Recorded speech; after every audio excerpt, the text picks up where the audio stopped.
Bonjour tout le monde, si vous êtes là, c'est sûrement que vous avez vu la vidéo précédente où je lançais le jeu concours sur qui retrouvera mon chat Kiroa avant moi. La règle de ce jeu concours étant la suivante, la personne qui réussira à retrouver mon chat Kiroa perdu depuis le 28 janvier 2024 avant moi recevra de ma poche 1000 € plus 10 centimes par abonné à cette chaîne YouTube. Donc je vous rappelle, si demain c'est 100 000 sur cette chaîne YouTube, ça veut dire que je donnerai 11 000 €, 10 000 plus 1000 de départ, à la personne qui retrouvera mon chat.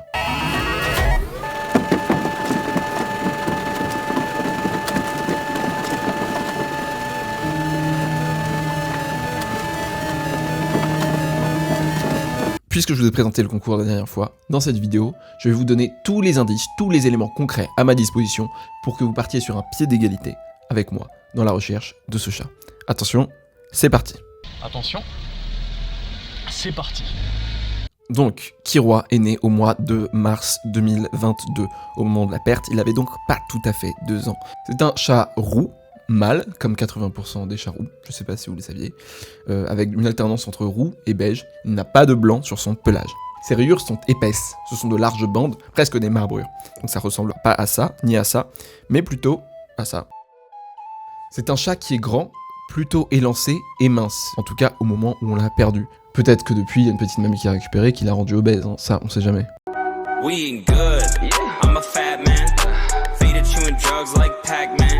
Et c'est un chat qui est castré et identifié par puce électronique. Donc s'il est trouvé par quelqu'un et qu'on l'amène chez un vétérinaire, il pourra gratuitement scanner sa puce et on pourra savoir avec certitude si c'est lui ou non. Voilà pour la description physique, je pense que j'ai rien oublié. Maintenant, je passe aux indices. C'est un chat qui s'est perdu dans le 17e arrondissement de Paris, dans le quartier des Épinettes, autour des stations Brochant, Guimauquet. Je peux pas vous dire exactement où, parce que je vais pas vous dévoiler mon adresse. Mais je peux vous dire que c'est dans cette zone-là, autour des rues de la Jonquière, des Épinettes, Pouchet, Cité des Fleurs, etc. On l'a perdu le 28 janvier au soir, quand il est sorti de chez nous, vers 20h. Et depuis, on l'a plus revu. C'est un chat qui avait l'habitude de sortir, puisqu'on vit dans une zone où il y a un accès à l'extérieur sécurisé, donc c'était pas inhabituel qu'il sorte, mais pour le coup c'était vraiment inhabituel qu'il ne rentre pas. Après la perte, 2 jours plus tard, le mardi 30 janvier vers 15h, quelqu'un l'a vu devant chez lui, au rez-de-chaussée, rue Berzelius, au numéro 31.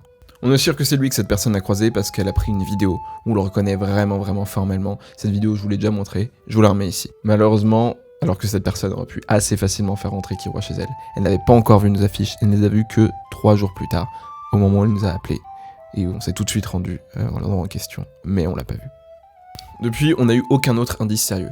Il y a eu des gens qui ont cru le voir, qui nous ont appelés, qui nous ont montré des chats qui ressemblaient, mais pas tout à fait, mais rien de vraiment probant ou de concluant. La piste la plus intéressante qu'on a eue depuis, c'est ce chat, qui lui ressemble beaucoup, qui a été vu au square Louise Michel, soit 1 km de l'endroit où il a été vu pour la dernière fois. C'est un peu loin, mais il aurait très bien pu être transporté. On m'a beaucoup appelé pour ce chat square Louise Michel. J'ai réussi à le voir une seule fois, mais de très loin, sans être sûr. Mais ça pourrait bien être lui. Voilà, il n'y a pas plus que ça. Vous disposez de toutes les informations dont je dispose.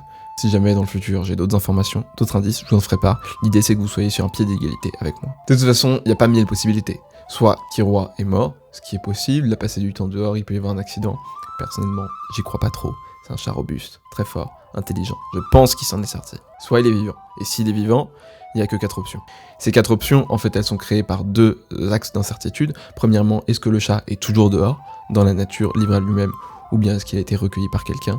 Et deuxièmement, est-ce qu'il est resté dans le quartier, dans une zone proche autour de l'endroit où on l'a perdu, ou est-ce qu'il a été déplacé? Donc la première possibilité, c'est que le chat soit dehors, libre à lui-même, et dans le quartier, à proximité. Personnellement, je pense que ce soit peu probable. Les affiches, elles sont restées longtemps dehors. On a beaucoup cherché le chat dans les rues dans les semaines après la perte. Je pense qu'on aurait fini par tomber dessus ou quelqu'un aurait fini par le retrouver. Surtout qu'on nous a appelés pour plein de chats qui se baladaient dans le quartier, qui ressemblaient même que vaguement à notre chat. Donc pourquoi les gens auraient vu tous ces autres chats sans voir le nôtre?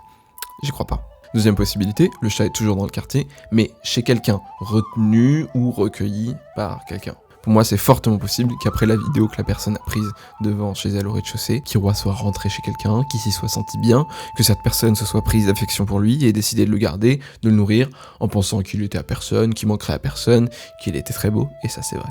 Pour moi, c'est l'option qui est la plus probable. Ça arrive très souvent dans l'histoire de chats perdus, et je me suis beaucoup renseigné que le chat ne soit en fait pas loin, et recueilli par quelqu'un qui croyait que c'était tout simplement un chat abandonné.